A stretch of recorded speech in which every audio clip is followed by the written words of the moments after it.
Did Lattimore actually touch Tom Brady? I don't remember Lattimore I actually. don't know. Listen, and Okay. listen, by the way, are we allowed to curse on the show? Because what Tom said to Lattimore twice Look who you talking to. was probably he called him a B twice, like just Right. straight up told Lattimore, Right. "You're a B." Right. And Right. what is Lattimore gonna do? He's gonna say something Right. about that. He's gonna get in Tom's face now. Oh wait, no question. But wait, but I'm saying and we have the video. Gary rolled it. I don't remember Lattimore doing anything physically to Tom. So my point is this just Mike Evans being like, give me a reason? Like he pushed for a net. Mike Evans don't need a reason to fire off from our show. No. He didn't need. Although it was my favorite clip though was later a clip emerged of him talking to the officials, and you see him say, "It's Tom Brady. What am I supposed to do?" But I was kind of like, that's the right answer though.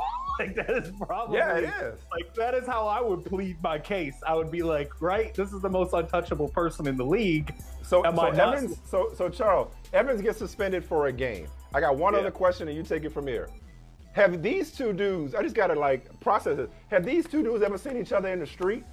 Because they got beef for real. For real. Like I'm trying to figure out how this happens every time they play. And they haven't done anything. Man. They haven't met in a tunnel. They haven't seen each other in Hawaii. They ain't seen each other in Mexico. Right? You're like, in Miami. At some point, these two dudes are in Miami together. There's no question, right? Like they cross paths, right? Or L.A., Atlanta, somewhere they run into each other, and this gets resolved. I have no doubt there would be hands thrown if they see each other. I mean, this is real. And as Mike Evans alluded to, it goes back a while. And every single time they play each other, you see it. And even if it doesn't lead to what happened, obviously, in this game, you see the intensity and the tension between these two guys. This is legit. This is some Andre Johnson. Who did Andre Johnson get into it with? The DB. Cortland Finnegan. Cortland Finnegan. This is some Andre Johnson, Cortland Finnegan, old school. Like these guys are going to fight each other at some point in life. Yeah, this is real. But I will say this about Evans. Sign me up, because that is the dude I want with me. I want him riding with me when he sees someone step to Tom, and even if it's someone he doesn't like, I want the guy who's like, nope, I got to get out there and get in this dude. I'm getting between him and the priceless one. And it sucks that he has a 1-game suspension. I think he was crazy to think that he wasn't getting a 1-game suspension, because he should know, number one, they were going to look at him as a repeat offender. Number two, they know his history with Lattimore. And number three, it led to a wider fight, which when you talk to anybody on the rules committee, competition committee, these things, what they're concerned about is when you take actions that then lead to repercussions like a big fight on the field, you're going to get suspended for that. You spark something that leads to a situation where people can get hurt, the NFL now is going to suspend you for that. This isn't like 5 years ago or 10 years ago where you could knock a guy down, there's a scuffle, and there's a fine. No, now you're going to lose a game check. Charles, Michael Smith earlier made a reference to young Michael Holley, 12, 13-year-old Michael Holley. And part of that guy comes out when I see this, because I like this. I like this for division rivalries. I don't want, we respect them, they respect us. After the game, it's very friendly. I want a little tension with the rivalry. And you tell me, beyond Lattimore and Evans, is this something that is much bigger? I mean, I saw Bruce Arians on the sideline. Yeah. It was like, I saw Jason Light on the sideline. What's going on between these organizations, and is it something that we haven't even thought about? Is it bigger than the field? Yeah, I mean, the Saints have had Tom's number. Okay, we've talked about that, right? The fact that, and it's not like they've been quiet about it, okay? And then remember, you have players who played with Jameis that obviously play on the Tampa roster, players who straight up came out and said after the game, like, we know Jameis is going to give us the ball. I mean, there's that was Devin White, right? That was Devin. Yeah, it was Devin White. I mean, I wasn't gonna say his name, but I mean, he's out there saying it. So yeah, I mean, like when Devin White comes out and says, "We know Jameis is going to give us the ball," he knows the history of that quarterback in that franchise. So yeah, I think there's real, actual bad blood between the two organizations beyond the fact that they're division rivals. Beyond the fact that when you look at since Tom's gotten there, they certainly impacted each other's future as far as, moving forward toward the playoffs. They weigh on each other when trying to win the division.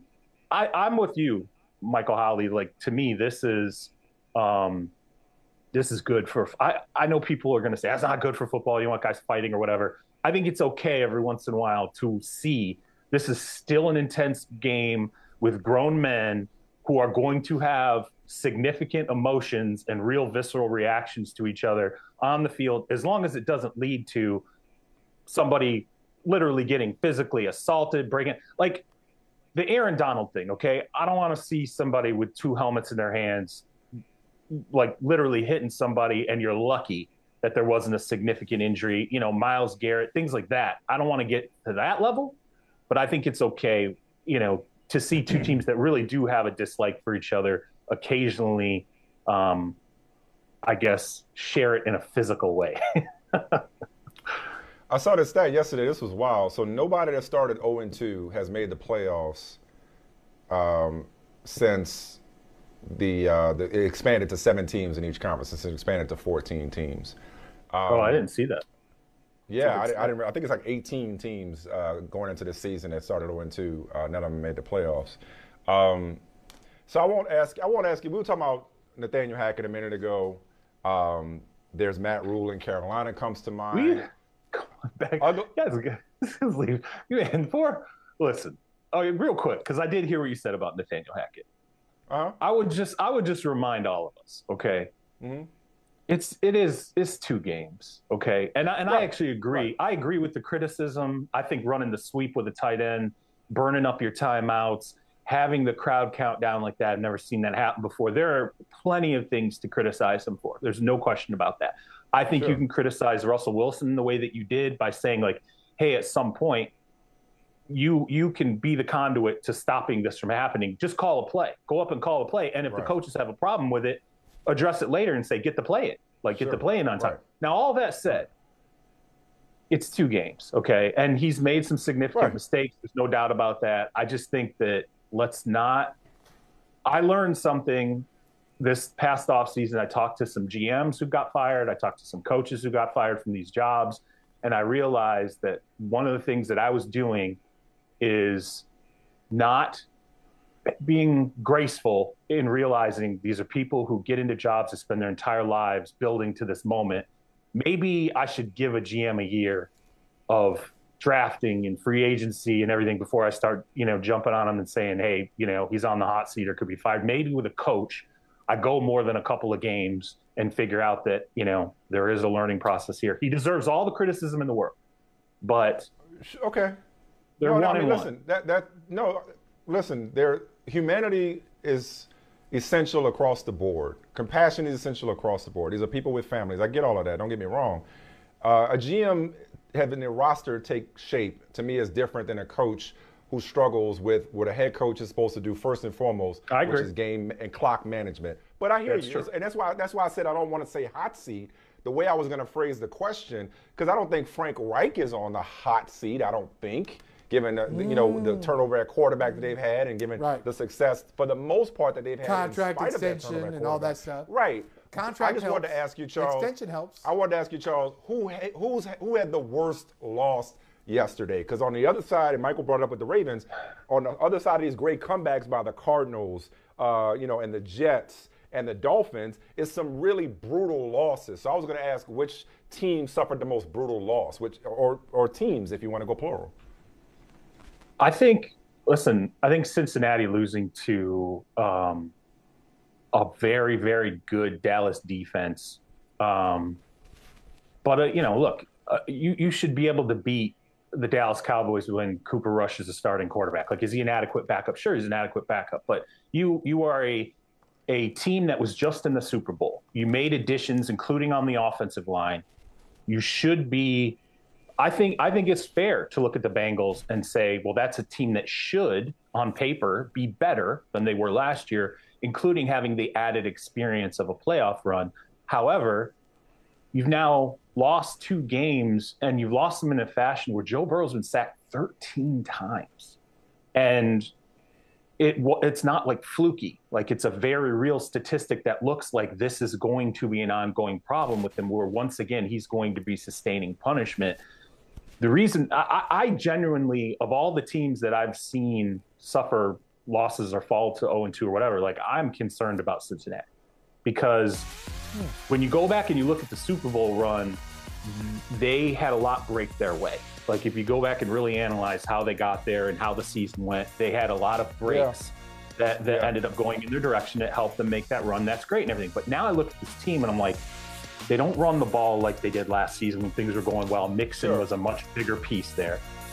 Burrow was getting hit, but I mean, this to me, the way he's getting hit now reminds me of when he got broken as a rookie, and that scares me. Well, we got to let you go, Charles. All I would say is Steelers, Dallas, really good defenses. They lost on walk-off field goals both games. But I hear you, brother. Love you, Charles. Thank you. Okay, later. Thank you, Charles. Hey, thanks for watching Brother from Another on YouTube. Make sure you hit subscribe before you leave, and be sure to watch us 3 to 5 p.m. Eastern Time on Peacock. Appreciate you.